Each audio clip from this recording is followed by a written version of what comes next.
the class. So thank you, Professor Patil. And the topic we agreed upon mutually because one says a lot about the skills of language being four, but they include so many micro skills as well, which are usually ignored or not given attention, thus impacting the overall fluency of a language user.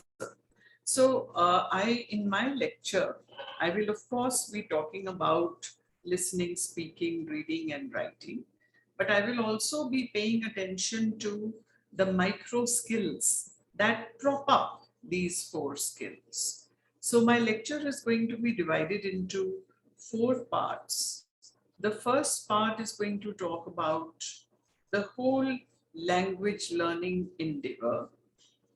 The second part, how do these four skills work together and how they can be optimized in the classroom.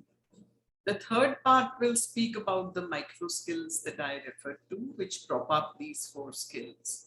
And in the fourth part, I'll try and give you some ideas for teaching these skills and micro skills in your classroom. So to begin at the beginning, now when we observe a child learning a language, obviously the baby begins with listening. There is this one whole year after birth, during which the baby is quietly observing everything happening around her, but not using that input overtly. You don't know whether the child registers what you're saying to the child. Of course, there's nodding and smiling and maybe a bit of a change in the facial expression. But it's only around the age of 1 that the baby suddenly starts speaking. Now, if you look at our language classroom, we don't give this long period of listening to our learners when they begin to learn a language, whether it's at the primary level or the secondary level, whatever the level. We don't give this period of listening, which is extremely important because you see, when you listen, you create the files in your mind of these sounds. And what does the difference between and among these sounds mean? We talk about minimal pairs, and when a baby listens to the language, most of the learning is in the style of minimal pairs. That what is the difference between this sound and that? What is the difference between the outcome of this language patch and that language patch? When my mother does this or says this, this is what happens. When my father says this, this is what happens. So all these details are stored. Now, in the usual language classroom, you are not given a chance to listen like this. So my suggestion would be, whatever the level of the learner, every language classroom should begin with listening and listening comprehension. You needn't have writing at this stage. If you could just have simple listening comprehension, if there are learners who cannot speak as yet or who cannot articulate in the target language, let them use the mother tongue. Let them use gestures or enact out things or try to use broken pieces of the target language, whatever. The goal here is to perceive whether the learner understands whatever the learner is listening to. Because you see, listening involves the physiological process of hearing, of course, and also the cognitive process of listening. The sounds reaching our eardrum is the physical aspect. The eardrum vibrates, the vibration is carried on into the brain The brain then decodes these sounds by matching them with sounds already heard or by creating a set of sounds and then trying to decode them. So you see, look at the pretty complex process involved. Now, whether hearing is converted into listening or not, that becomes the task of the language teacher. Hence, every language classroom where a target language is being taught should begin with listening. I know that the first question now would be that some learners may be proficient in the language. They are able to quickly comprehend and reply. Some are not proficient. Well, we all know that our classroom is a space of mixed ability learners. With the grace of the UGC and the grace of God, I would say, we no longer have to deal with very huge classrooms. So obviously, you will need to pay individual attention in order to understand whether your language learner has followed what she listened to. Now, once this comprehension has happened, friends, the rest of the task becomes easier. Once you've had this period of easing in the language, once your learners understand what they listen, most of the struggle is over. Why? Because our cognitive processing takes over. Once this listening is successful, it's very, very easy to ease the class into speaking. And the first step here would be converting their listening comprehension into speaking. Asking them to describe what they listen to, asking them to respond to what they listen to, asking them to answer questions on what they heard and listened. And this is now the point of time where you can lay the foundation for speaking. Because you see, while listening, the learner identified the sounds. The learner understood the organizational pattern of sounds. With speaking, it's time to convert this identification of sound into articulation. It's time to convert this articulation into pronunciation.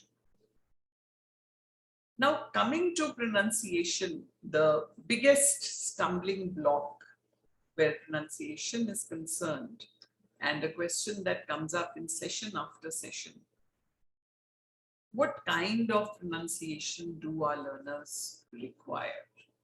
Once upon a time, Professor Patil will agree, we were big sticklers for RP, received pronunciation. English as it is spoken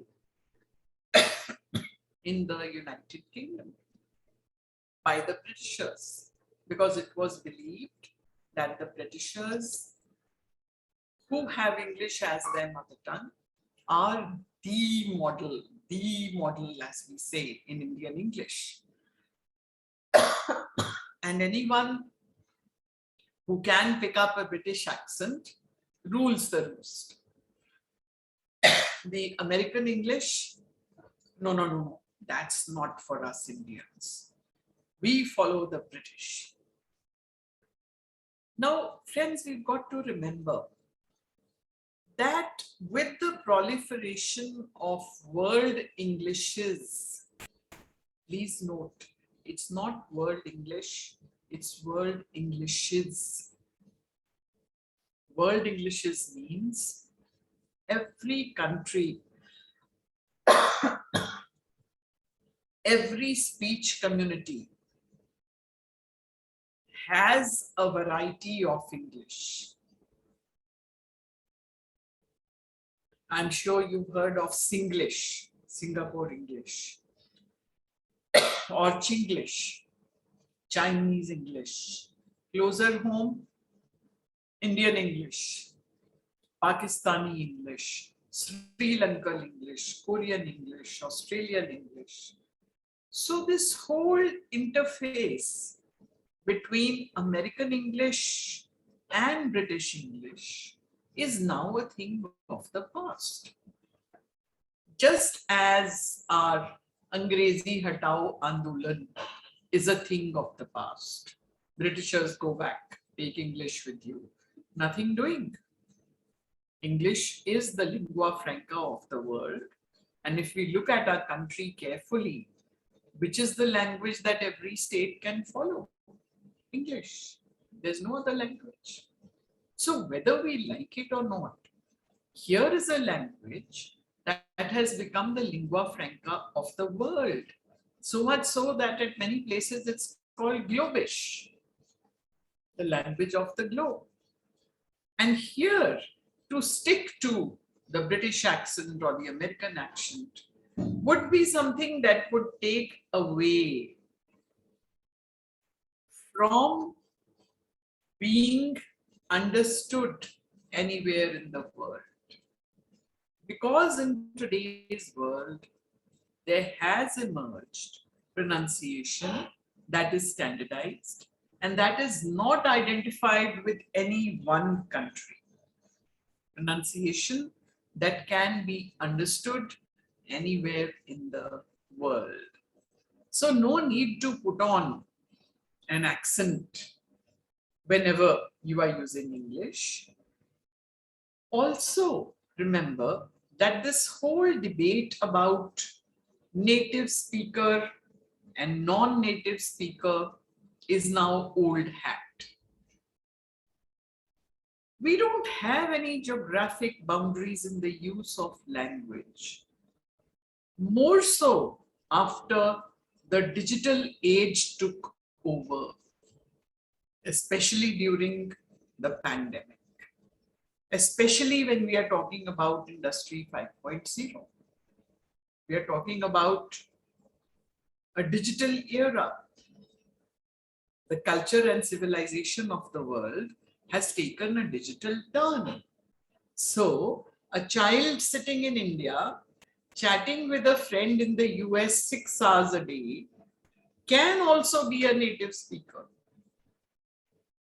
as long as her English can be understood. So now we are moving from the parameter of accuracy towards a more appropriate parameter, that your pronunciation may not be perfect, but as long as it is appropriate for a situation, it can be understood. Who's complaining? So in your classroom, you need not agonize over whether the pronunciation is British or American. You needn't run after RP. You simply need to make sure that your learners, when they speak, are articulating the way a vowel or a consonant or a diphthong is meant to be articulated. There are so many tools available today that can help you in this. Because as I'm very fond of saying, learning a language is like riding a bicycle. The more you do it, the better you get. And of course, that cliche, practice makes perfect. In this age of apps and interactive websites, no student can get up and say, "Ma'am, where do I practice? Sir, who do I speak with?" There are ample opportunities for you to create a group in the class, a group of learners who belong to the same level of speaking proficiency, encouraging them to get together and use only English when they get together, or encouraging learners to join an app that gives them, say, 30 minutes of speaking practice in a day. I know of a group run by the central government which works towards improving fluency in English in the government school teachers of India. So what does this group do? They talk to people who can spare only 20 minutes a week, friends. That for 20 minutes, you simply talk to a teacher who's teaching in a subject in which he or she is not very fluent in English. And through that 20 minutes per week practice, within a month, there has been a change in the fluency of these teachers. So all one needs is another person at the other end who is ready to invest that time in the practice, who is ready to speak with you whenever you need the practice. And this is what we need to do in our classroom. Encourage every learner to speak up. This can be done through a combination of listening and speaking, where the class has listened to an extract, then you ask them certain questions and they answer in English, which gives you ample space for noting down the progress made by each child and for giving suggestions.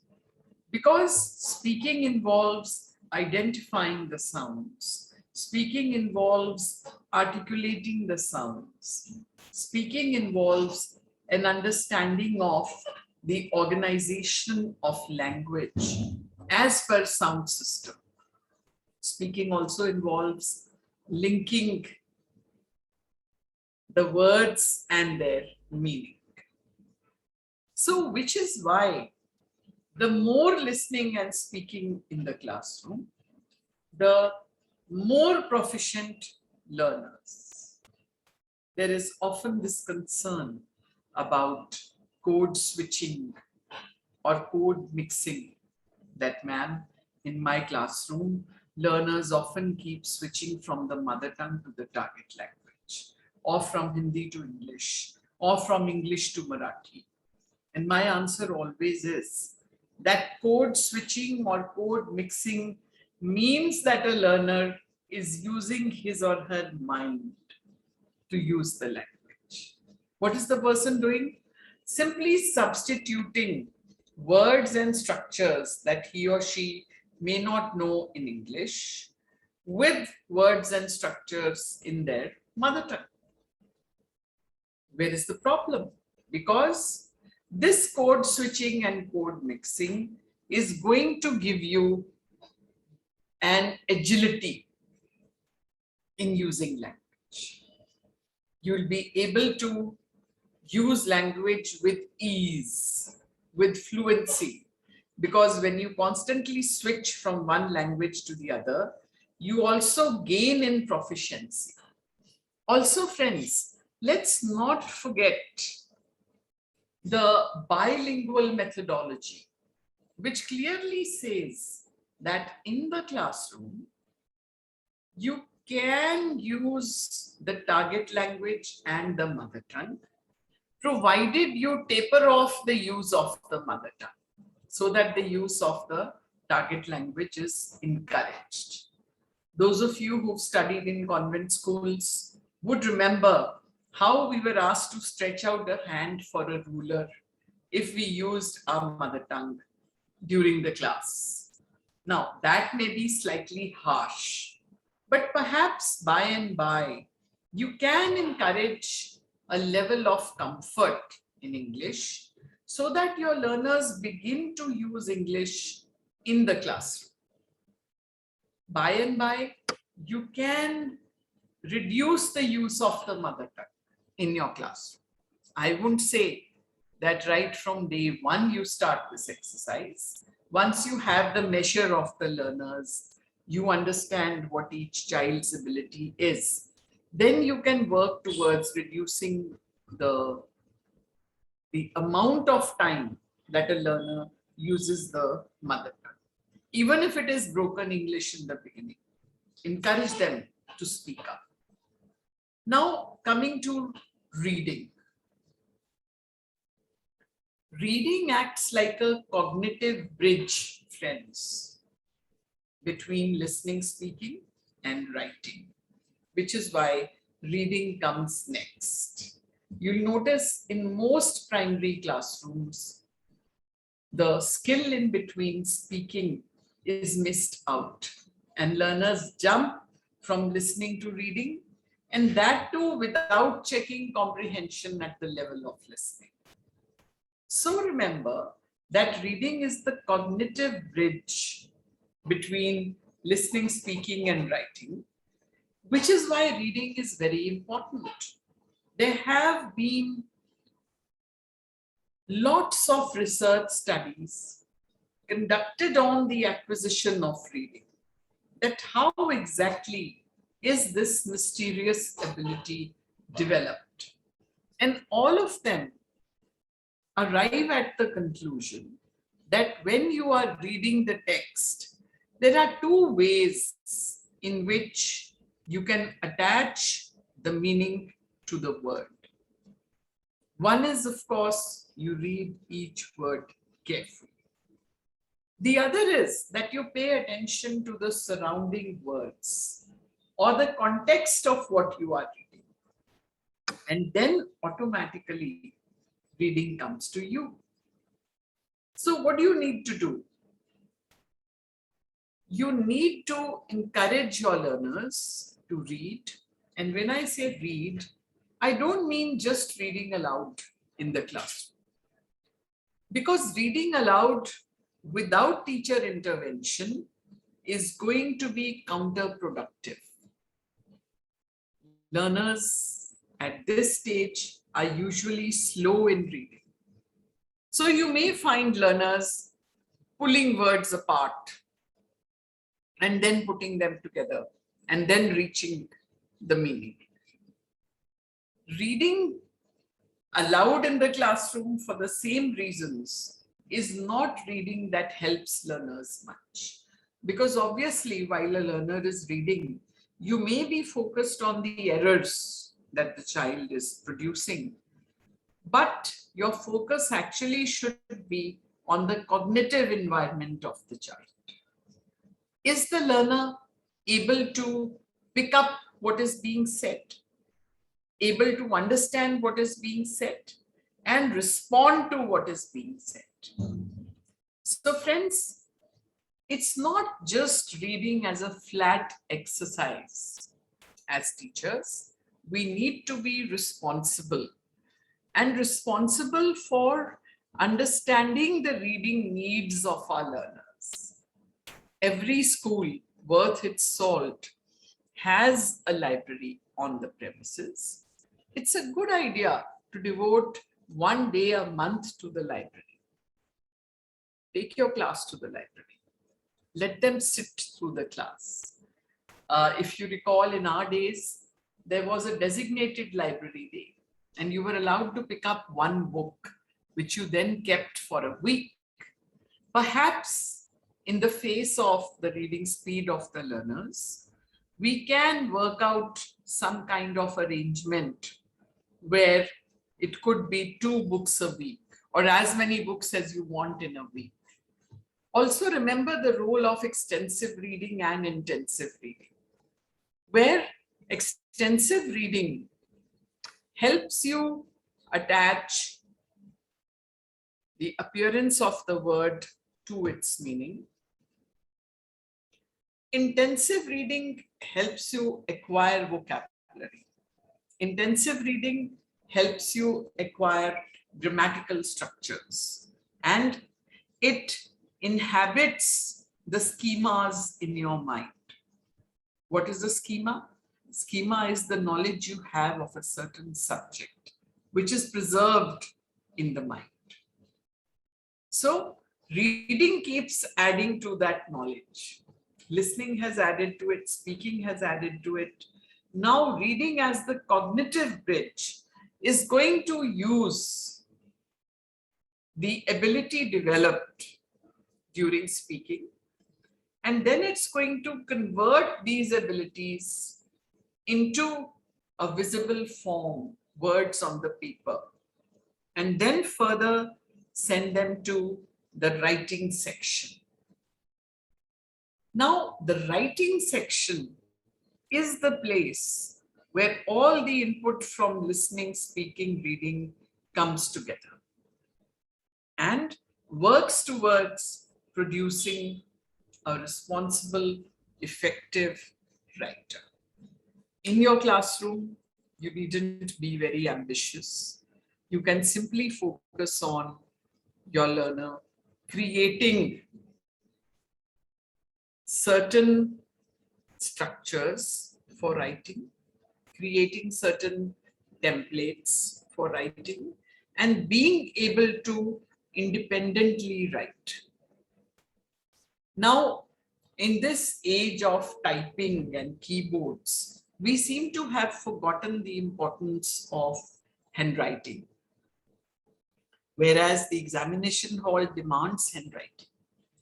This whole process of writing on paper is a process that is creating a cognitive encyclopedia in the mind. It is as if writing brings together all the skills of listening, speaking, and reading and converts them into words on paper.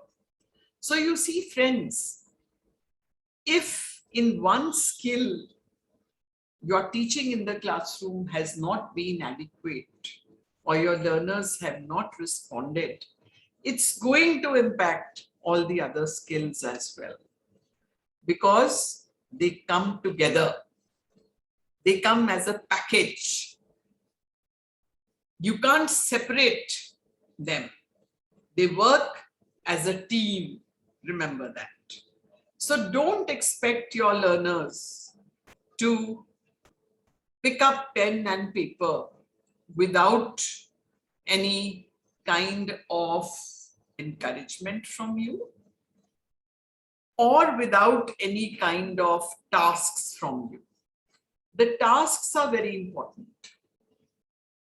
The tasks that the learner performs in the classroom. So it's not difficult to use listening, speaking, reading, writing as a suite in the classroom. If you begin with a small passage that your learners listen to, then you move to speaking, where they answer your questions on the passage so you can check their comprehension. And then you move on to the reading part, where maybe you give them a handout in which they've got to do some fill in the blanks or some close exercises, or they simply need to read and write yes, no, or even if it is multiple choice. The idea is to check the listening, speaking, reading, or it could be running dictation, or it could be simple dictation in the classroom. So now this listening, speaking, reading is going to go on to writing, where from guided writing, the idea is to move to free writing, where if in the beginning you've given fill in the blanks and close exercises, you start giving them a small jumbled paragraph, then ask them to write another paragraph. Then you may take them to 2 paragraphs, 3 paragraphs, or an essay. You see, these days, one is supported by such a lot of technology.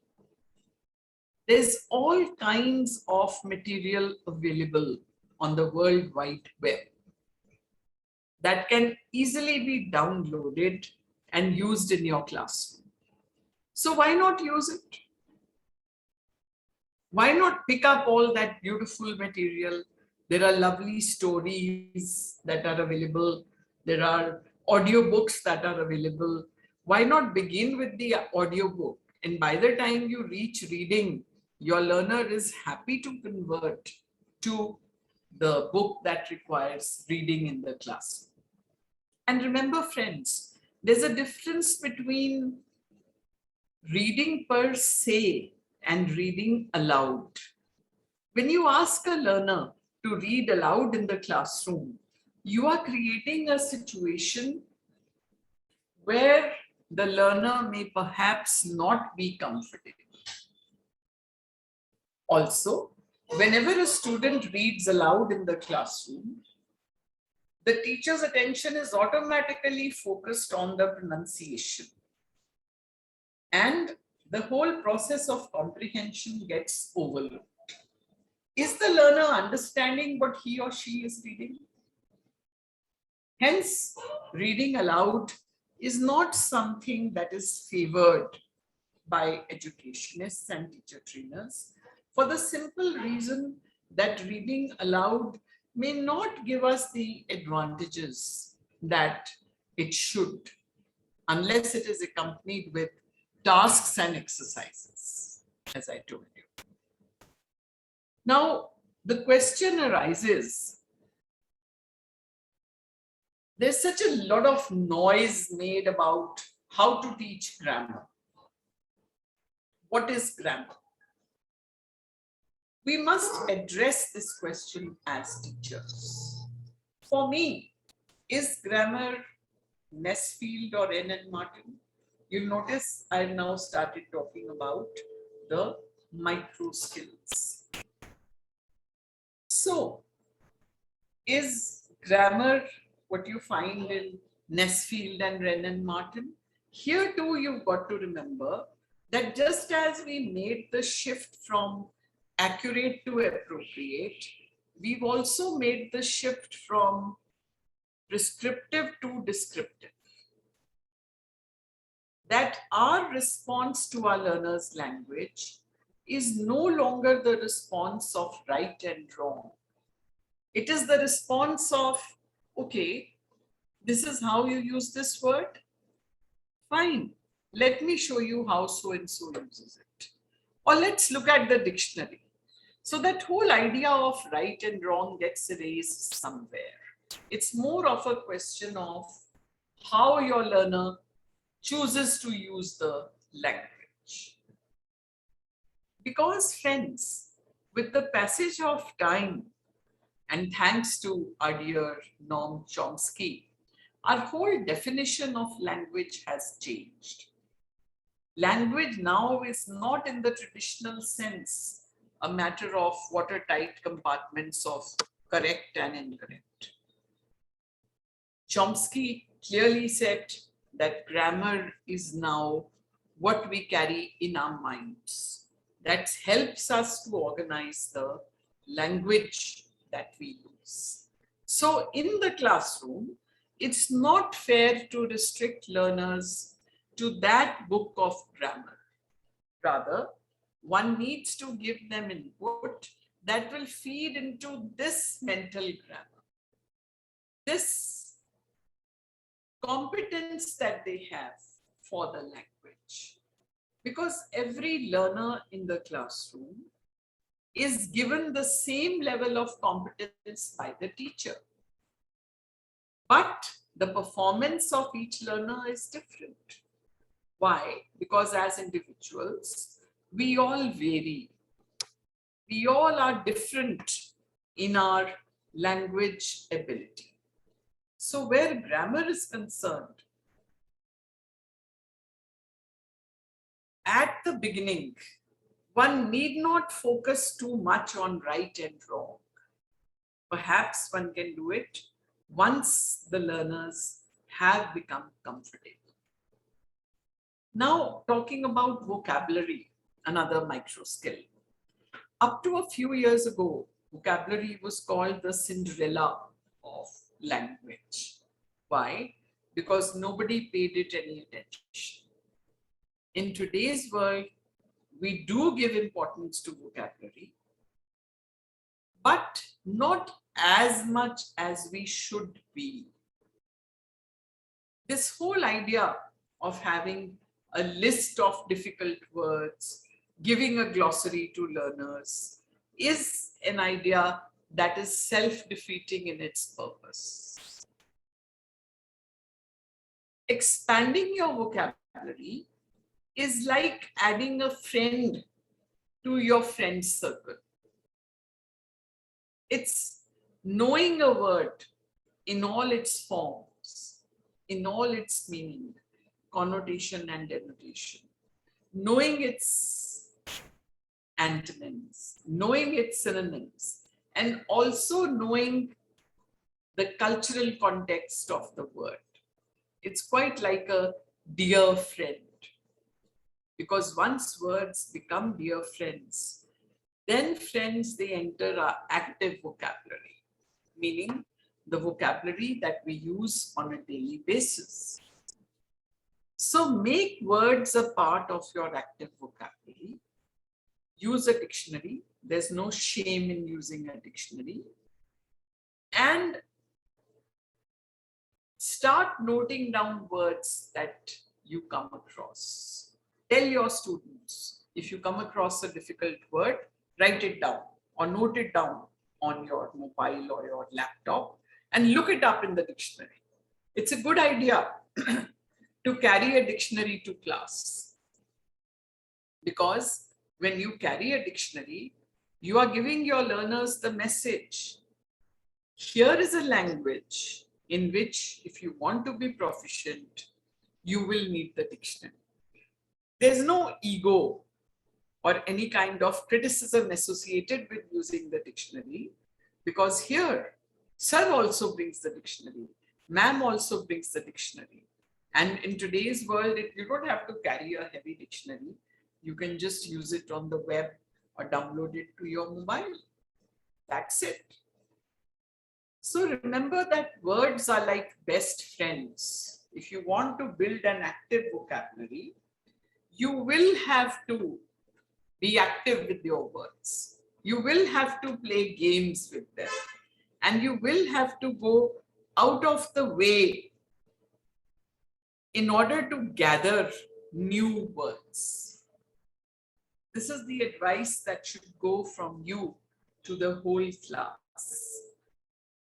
This whole idea of minimal pairs is also linked to vocabulary, because if you have two words that are different in only one sound, obviously the learner is going to question the meaning of both. And while questioning the meaning of both, the learner will add to her vocabulary. So don't be tempted to give your learners a list of difficult words or complex words. Rather, encourage them to use as many words as they can. Now, friends, when a person begins to use a language, there are hardly 1,500 words that a person needs for managing the activities of the daily life. For a comfortable daily life, you don't need more than around 1,500 words. And these also include the function words. What are the function words? Words that perform a grammatical function in our language usage. Those are the function words. The content words, words that carry meaning. So when I say 1,500 words, I mean both function and content words. So if you were to sit down and make a list, you would be surprised at the number of words that you know. And you can perform the same exercise with your learners in the classroom. Or you could have flashcards where they have to identify the word. Or you could have jumble words up on the board. Or every day you could give them a handout with words that are unfamiliar for them. And you could ask them to write down the meaning, the forms, the antonyms, synonyms, or you could play spelling bee in the class, or you could encourage them to play Scrabble. So you see, there are loads of ways in which you can manage these micro skills in the classroom, provided you keep your mind and your eyes and ears open. Because it is the input from the world around us that is going to give us the vocabulary, not a list of words that we can memorize and mug up and then vomit out at will. That is not vocabulary, friends. Also, remember, when your student is moving to a profession or to a certain discipline or a special subject, that is when this vocabulary needs to expand. 1500 words are the words that any ordinary person needs in his or her active vocabulary in order to communicate well. But when you enter a profession or a specific discipline or subject, you need another 2000 words belonging to that discipline, which is called the register of that discipline. So now these words are going to come again from the classroom, where a child takes a decision. Well, this is my subject. This is what I want to study. So in the language classroom, let's remember that the teacher is also a manager, a facilitator, and a participant. So when you take games and activities to the classroom, do remember to have lots of fun with your learners, because it is that fun which is going to replace the interaction that a child who acquires the language naturally gets. So in our language classroom, the range of tasks and activities must be authentic in nature. The text that we use in the classroom must also be authentic, true to the context of your learners, so they can identify with them. And in case they are not authentic, I'm sure you can modify and mix and match to make them authentic, to make them close to real life situations. So our goal in the language classroom, in the English classroom, is to ensure that listening, speaking, reading, writing get an equal measure of attention. That our tasks and activities are so designed as to give our learners a lot of exposure to the way language is used in the real world. That we have enough authentic texts to use in the classroom so that the language that our learner requires is the authentic language of everyday life. So with these ideas, I'll stop and I'll request everyone to ask the questions that they would like to ask. Thank you very much for your patient listening.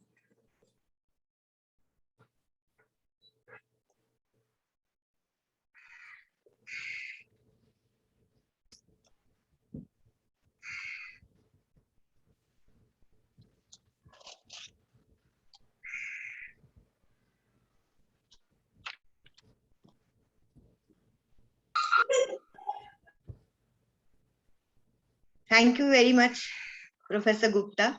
You're welcome. It was really wonderful listening to you. Thank you. And I have the job of summarizing what you have said. Now, let me tell you frankly, almost every sentence that you uttered during these last 50 minutes have carried some important message for all of us as English teachers. but yet I would like to focus on some of the main points that you made. Uh, as language teachers, we know that we generally focus on the four basic language skills, that is listening, speaking, reading, and writing. But we tend to ignore the micro skills. So you drew our attention to the micro skills. You covered four areas, that is something about language learning, very important, something about merging the four skills, integrating them. You also focused in detail on each and every skill and micro skill. In addition to that, you also gave us some ideas for teaching the micro skills and the language skills. In the beginning, you started with the first skill, that is the listening skill. And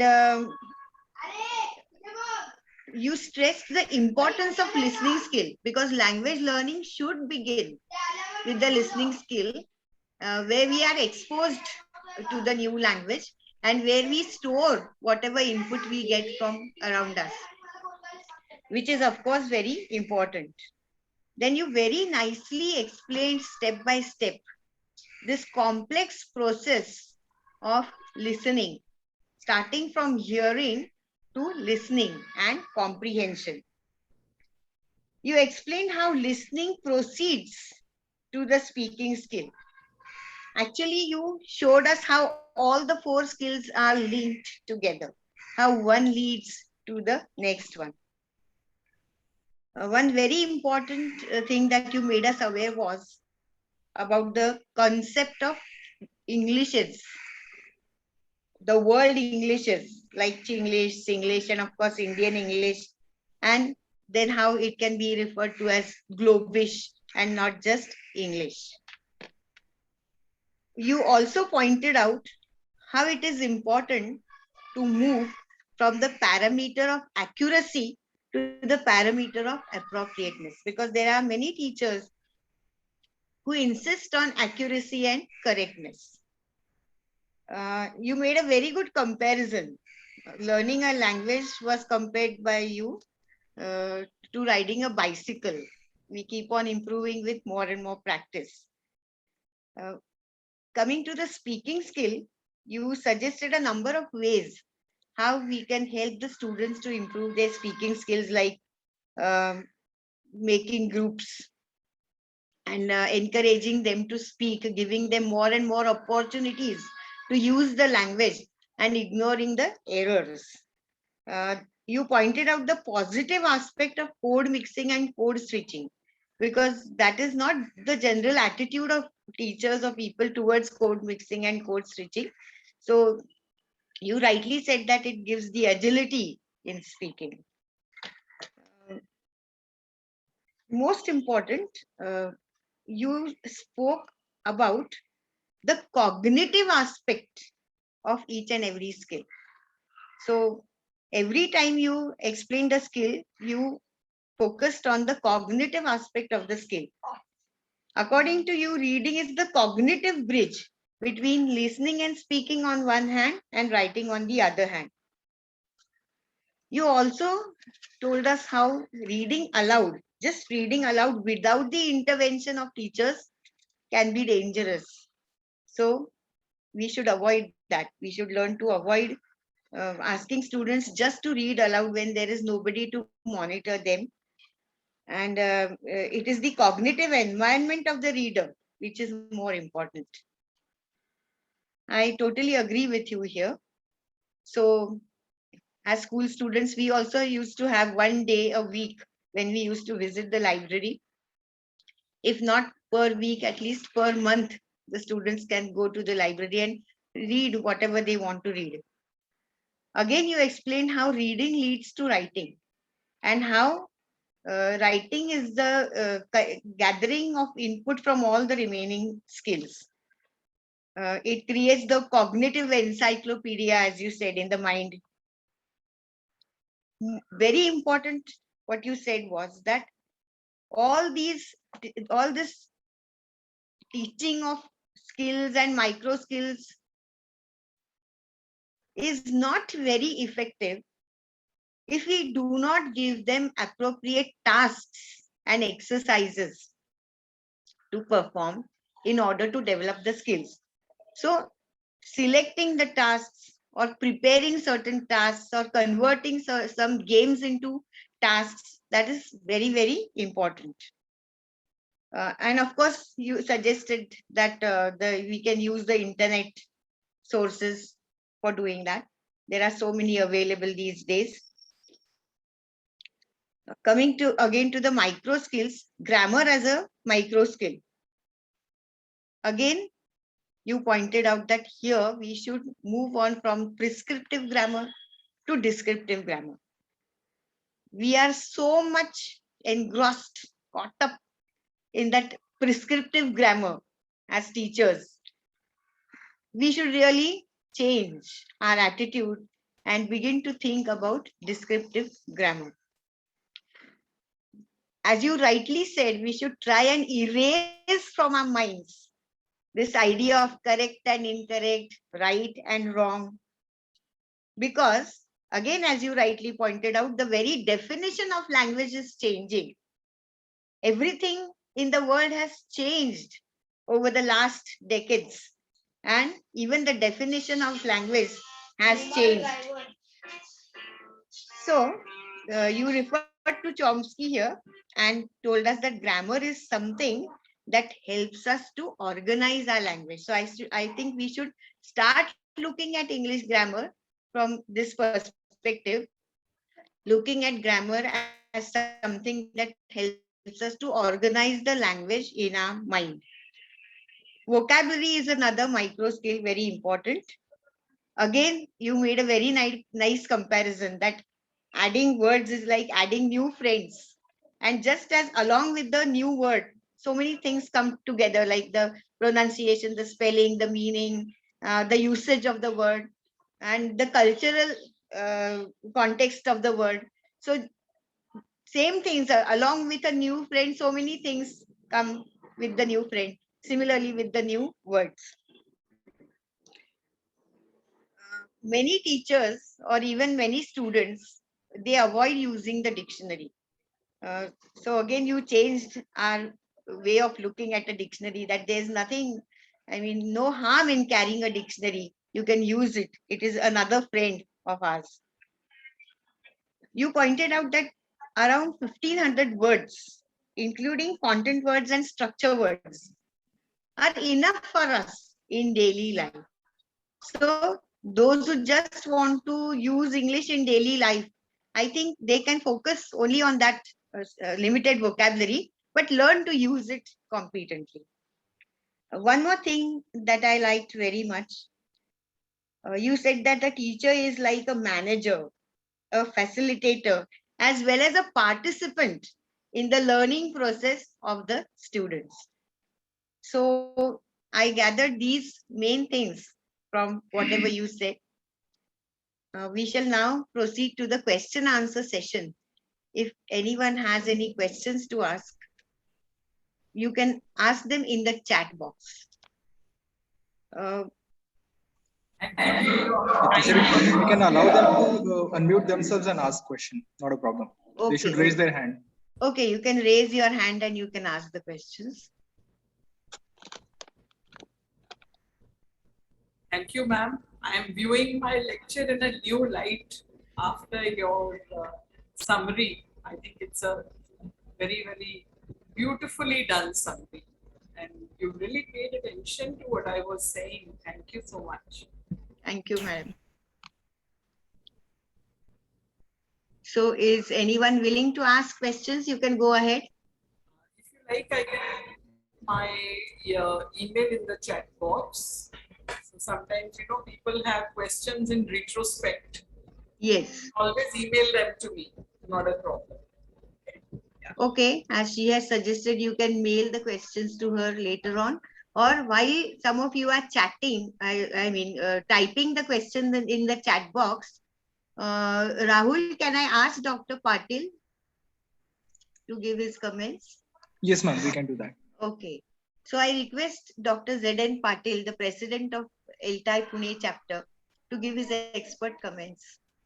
Thank you very much, Tusharika and Rahul and other friends and colleagues. Professor Deepti Gupta has looked at almost every significant, every vital aspect of the four language skills. So I don't think I have anything new to add to that. However, since you want me to say something, to pass some comments, I'll do that. But let me confess and let me say it very honestly that I'm not going to add anything significant new to what Professor Gupta has already discussed. Well, you know that listening, speaking, reading, and writing are called language skills. And all these four language skills are integrated. Let me give a simple example. Suppose I'm a graduate and I'm looking for a job, looking for employment, and I come across an advertisement, a job advertisement in a newspaper. So what is the first thing that I do? I go through the advertisement. I read the advertisement. So the first thing that happens in this particular situation is that I do some sort of reading. I come across an advertisement. It's a job advertisement. I read that advertisement carefully. Then what do? Do I immediately after that, do I apply? No, I don't. Then I discuss the advertisement, the strengths and the weaknesses of the job that is that I'm applying for.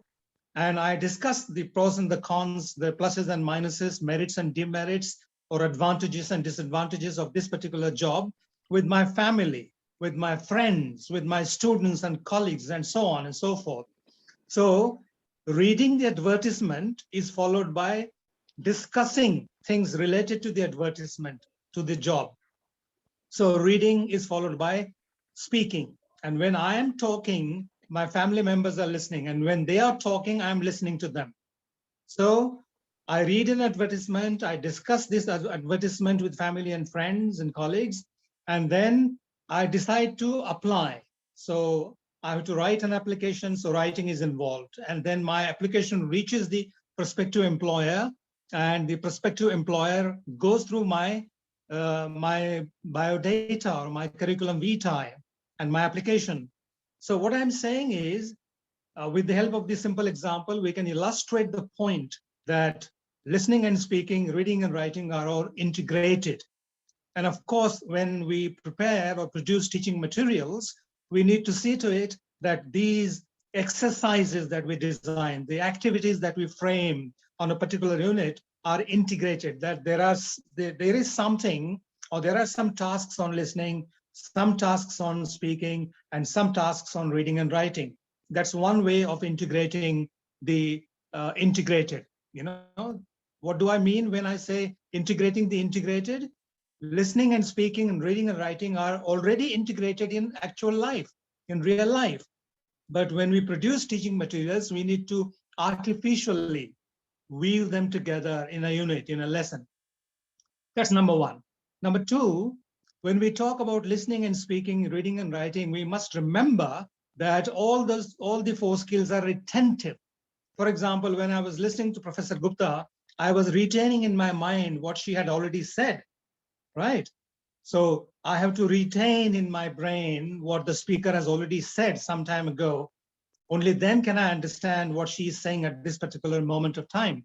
So listening and speaking, reading and writing are, retentive skills. We need to retain, whether we are speaking or reading or writing or listening. We need to retain in our mind what we have already heard, what we have already said, what we have already read, or what we have already written. Only then can we proceed logically or psychologically or chronologically, subsequent paragraphs or whatever. So the skills are retentive. They are reactive. When I'm reading a novel, for example, I react to what the author has said. I may accept it, I may reject it, I may agree with the author, I may disagree with the author. So the skills, listening, speaking, reading, writing skills are not only retentive, they are also reactive. They are interactive. For example, when I read a novel, I interact with the novel and the novel interacts with me, right? I try to understand the novel, but the novel also tries to understand me, my culture, my disposition, my temperament, my nature. So in that sense, the skills are retentive, reactive, interactive, the skills are also cumulative, right? Because there is some sort of accumulation when we are talking, when we are reading, when we are writing, when we are listening, things go on accumulating. And finally, these skills are culminative. When we reach the end of the novel, when we reach the end of the short story, there is a culmination of what we had already retained in our brains and what we had reacted to and what we had interacted with, and so on and so forth. Number three, people used to say in the past, and even today, some people say that listening and reading are passive skills. I'm sorry, I don't agree with them. They are not passive skills. Listening and reading are active skills. Of course, they say speaking and writing are, active skills, right? Speaking and writing are active skills. That's what they say. I agree with them on this point, because when we write, we use our hands, we use our fingers, and we use our brains and minds. When we are speaking, we use our organs of speech, we use our articulatory system, respiratory system, we use expressions and gestures and postures and so on. So in that sense, you can see when the speaker is speaking, now I'm speaking to you, you can see that my mouth is moving, right? My vocal cords are moving, my hands are moving. You can see everything. In that sense, speaking and writing are active, but it does not mean that listening and reading are passive. No. When we listen, we listen through our ears, and we try to decode, as Professor Dipti Gupta has already said, we try to decode what we hear, what we listen to, what we read. So these skills, for example, reading and listening, are also active skills. When I'm listening, I'm using my mind, my brains, my ears. When I'm reading, I'm using my eyes and my brains and my mind, and so on. Right. And the next thing that I would like to say is that usually people use this sequence, right? Listening, speaking, reading, writing. I look at it, and I've done it in one of my articles. What I'm saying now is already there, available in one of my articles. So people usually say listening, speaking, reading, writing is the right sequence. In a sense, yes, because a child listens to sounds and syllables and words and phrases and clauses and utterances, and tries, after a year or so, as Professor Gupta has already said, tries to convert convert the resources that the child, the baby, has already got into productive activities, like speaking and writing and so on and so forth. So what I'm saying is that I slightly disagree, or I slightly deviate from those people's opinions who believe that listening and speaking, reading and writing is the sequence. Yes, in some sense. But in my opinion, the sequence has to be speaking, listening, writing, and reading. Because unless there is a speaker, what do I listen? Who do I listen to? I have nobody to listen to. So the speaker comes first. The mother is the speaker, the father is the speaker, right? So unless the father and the mother, or the brother and the sister, says something, the baby cannot listen to anything. So in my opinion, the right sequence in one particular sense, right, is speaking followed by listening. So the mother and the father, or the brother or the sister in the family, say something and the baby listens. So speaking followed by listening, right? And then writing. Somebody has to write something on a slate or on a piece of paper, and only then can the child learn, or may learn. But everybody learns how to speak and how to listen to people around them. The baby may or may not learn how to read and how to write. Well, that's optional. Not everybody is literate, right? So and I would like to add one last point to what Professor Gupta has already very brilliantly said. She said that there is no need for all of us, for any one of us, to emulate, to blindly copy and imitate the British, the Americans, or the Australians, and so on and so forth, because gone are the days when people looked for absolute intelligibility. In the past, some 40 years ago, 50 years ago, or even 30 years ago, people were crazy about language laboratories. Now language laboratories have gone out of fashion.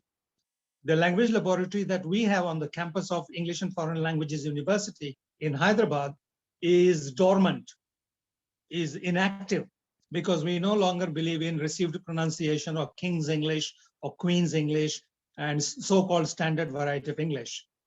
So we do not aim at absolute intelligibility. We aim at comfortable intelligibility, that anyone coming from any part of the globe should be in a position to understand what I am talking about and how I am talking about what I am talking about, right? So we can have Indian variety of English, Vietnamese variety of English, Japanese variety of English, and so on and so forth. So I very much agree with Professor Deepti Gupta that we should aim at, as teachers of English, we should aim at comfortable intelligibility, not absolute intelligibility. For example, I'll just stop after a minute. For example, is it essential or is it necessary for us as learners and speakers of the English language to aspirate per, ter, and cur? Because in Britain, they say in the so-called standard variety of English, London variety of English, they say, for example, put and take and kill or cat. Do we have to imitate them in the case of aspiration? No, we don't have to. We don't have to, because aspiration is not significant. It doesn't bring about a change in the meaning as it does in Hindi. For example, in Hindi, we say kana and khana, right? Khana means meal and kana means squint-eyed person, right? So in Hindi, it is significant. It brings about a change in the meaning. But in English, it doesn't matter whether you say cat or cat. So that is what I mean, in my opinion, that is what Professor Gupta was talking about, that we should aim at comfortable intelligibility, right? Thank you very much, Professor Deepti Gupta. Your talk was wonderful, and we learned so many things through your talk.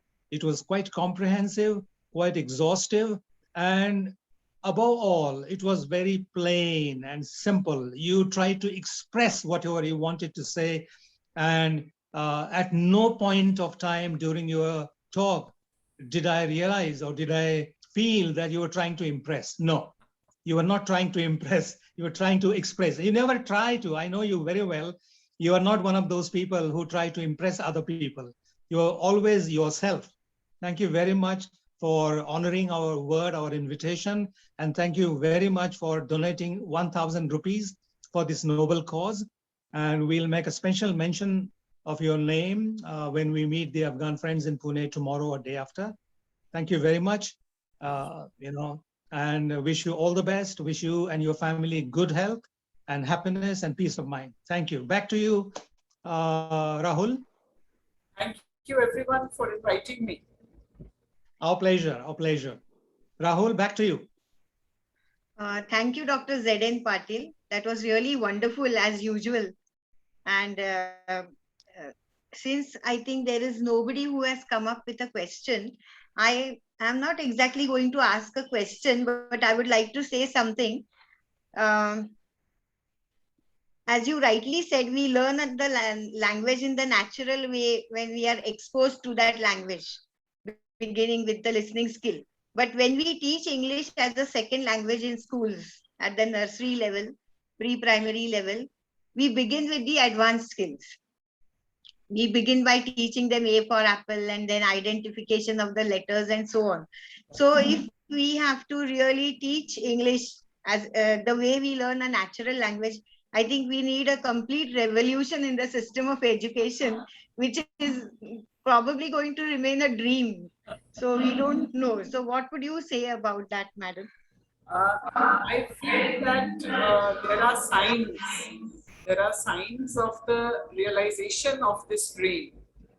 There are signs in the schools where there are immersion classes, where children are encouraged to listen to music or maybe watch short clips and then react to them or dance with them or sing and clap with them. Or I've even seen schools where the teacher actively begins translating in the class side by side. So as per the requirement of each classroom, there are changes. I mean, again, there may be micro level changes, but I'm very proud of our system of schooling in India, because the schools have responded better to the changing times than the higher education institutes, number one. And number two, one sees more innovation and more technology driven experimentation in the private institutes. Maybe it is because change is quicker there. In our public institutes, the change is very slow, because every decision has to pass through so many levels. And many times I hear colleagues saying, oh, forget it, this is not going to happen before my retirement. So this would be my brief response, that one can see small changes, number one. And number two, in some pockets, in some sectors, there are good things happening. So let's hope for the best. The digital life that every learner now has, thanks to the accessibility of digital devices and the network, that is working wonders, in fact, more than the classroom, I would say. Thank you, ma'am. I think that was a very, very penetrating query. Yeah, so let us be optimistic about it. Let's hope. Tusharika, Yes. please make an appeal to the participants to ask questions, because, you know, this is a wonderful opportunity, a golden opportunity, as they say. Professor Gupta is a leading English language teaching expert in our country, and we should make the best use of her presence. So let's not miss this opportunity. So please make an appeal to the participants. I hope they are listening to me. So please ask your questions. No worries, Mr. Patil, which is why I placed my email in your chat box. So, you know, because in case people wake up later, they are welcome to connect with me. Yeah. And as you know, I'm quite accessible, not a problem. Yes, but that would be different, you know. Here they can actually ask you the questions. This is a live session, so that makes a difference. So that is true what Dr. Z.N. Patil said. Please, I request all the participants to come up with questions. You can ask the questions directly.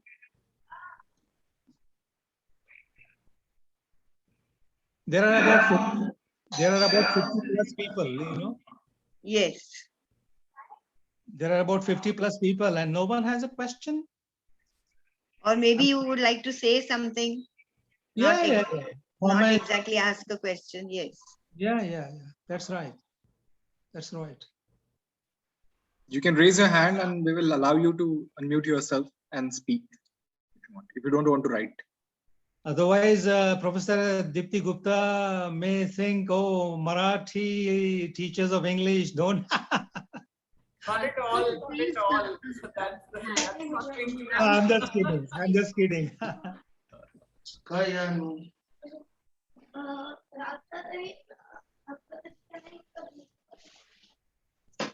Okay, ma'am. Sajjay Rao Narvade has raised his hand. So, sir, you can go ahead and ask your question. Yes. Thank you, sir. Thank you, Rahul, sir, for unmuting my mic. So, sorry for actually, I joined very late for that. But one question I have, and the question is that time and again, our management asks to English faculty. There are 3 faculties. So the question is that why our students are not very good in English. So actually we try our best every time, but still this question every year we have to face. So how we can, practically answer this question? Yes, Mr. Narwade, could you repeat the last part? Ma'am, question is how uh, why our students, particularly I teach in engineering institute. So every year we have a question from management that why our students are not good in English. How can we give practical answer to this question to our management? Your practical answer would be that for this you'll have to go into the background of each student. Number one, do a diagnostic test for all the 4 skills. Find out which is the skill that is pulling them back. Number two, look at the background of the candidate and ask a very straight question. How many minutes a day do you use English? That is where you will get your answers. Okay, Mr. Narwade? Thank you, ma'am. Thank you. There is a question from Rajitha K. Rahul, maybe you can unmute her and invite her to ask. Yeah, sure. I'll just unmute.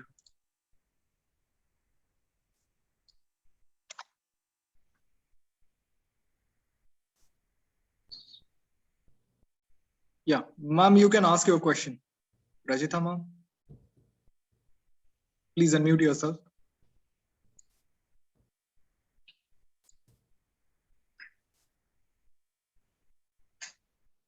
Hello. Yes, hi Rajitha. Hi, ma'am. Good evening. This is Rajita. My question is speaking anxiety going to be a continuous difficulty or continuous problem throughout in the field of English language teaching and learning? Hello. Pardon, could you repeat your question? My question is, Mama, is speaking anxiety going to be a continuous problem for the English language learners? Yes. Anxiety. Her question is about anxiety. Anxiety, yes, sir, Speaking yes. anxiety is definitely a problem. And as I explained earlier, the main reason for this is the lack of exposure, the lack of opportunities. So if we were to ask the simple question of a student that how many minutes a day do you use English in your total day, that would be pretty revealing. Number two, speaking anxiety is also because of the false expectations that we build up around English. For example, in the chat box, somebody as Wasim mentions accentism, that this whole preference for a specific accent, this whole idea that you must use this accent, only then do you speak like an Englishman. And then number three, in India, English is still known as the auntie tongue. You know, it's neither the mother tongue, nor the first language, nor the second language. We call it the auntie tongue, as if it's a distant relative. That is because perhaps somewhere or the other we carry the baggage of the colonial past. And we forget to ask ourselves this question, that if not English, which is the language that is the lingua franca of this country? You can have a common language for every state, but for all the states, which is the language that works? Some states could take an exception to a particular language. Other states would take an exception to another language. So which Indian language can you use as the lingua franca of the country? So I feel this is a wonderful opportunity for us. Lingua franca of our country and of the world matches. So if you were to convey in very practical and very, very, I would say, matter of fact words to a person with speaking anxiety, that see, here is your opportunity. Why don't you and me work on this? Also, speaking anxiety is associated with classrooms where accuracy and fluency are not balanced, where the teacher swoops down upon a learner with issues of accuracy without waiting to see what that is going to do to the fluency. You see, every act of ours, whether cognitive or otherwise, every act, every word is associated with our perception, how we perceive ourselves and how we perceive the world around us. If the learner perceives the world as a set of critical people waiting to pounce on him or her, obviously there is going to be anxiety. And a teacher who is well trained, a teacher who understands motivation and speaking anxiety, is the best person to put such a learner at ease. So, Rachita, does that help you? Yes, ma'am. Thank you so much. You're welcome. Thank you, ma'am. Thank you so much.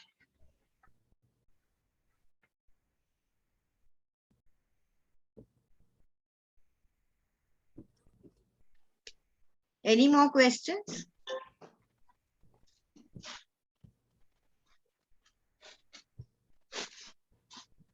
So, should we end up, Rahul?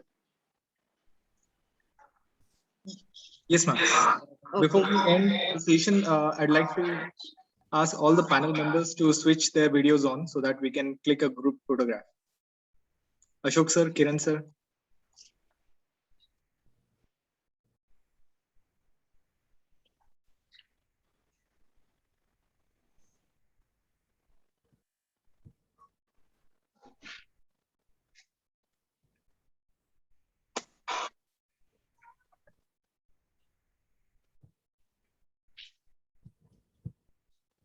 Ashok sir.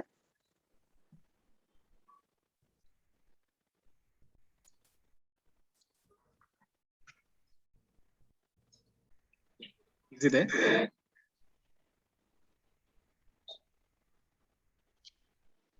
Okay. Thank you so much, everyone, for attending the session. Okay, so very briefly, I will express the vote of thanks. First of all, I thank Professor Deepti Gupta, who spared her precious time and came here to interact with us. And she came with a hoard of experiences. So we learned a lot of things, madam. And I'm sure that whatever has been explained by you today, it will be retained by us. And we will also react to it. I must also thank Dr. Z.N. Patil, the president of ELT Pune chapter, who is a very strong and supportive pillar. And we all get our inspiration from Dr. Patil. And of course, all the participants who are listening, who are present in this session. I must also thank all the expert office bearers of ELT for managing the technology part and the certificate distribution and so on. This has been possible because of the collaboration with MIT ADT University. So I must also thank this university for joining hands with ELT and making these sessions a great success. Thank you, everyone. Good evening. Thank you very much. Thank you, ma'am.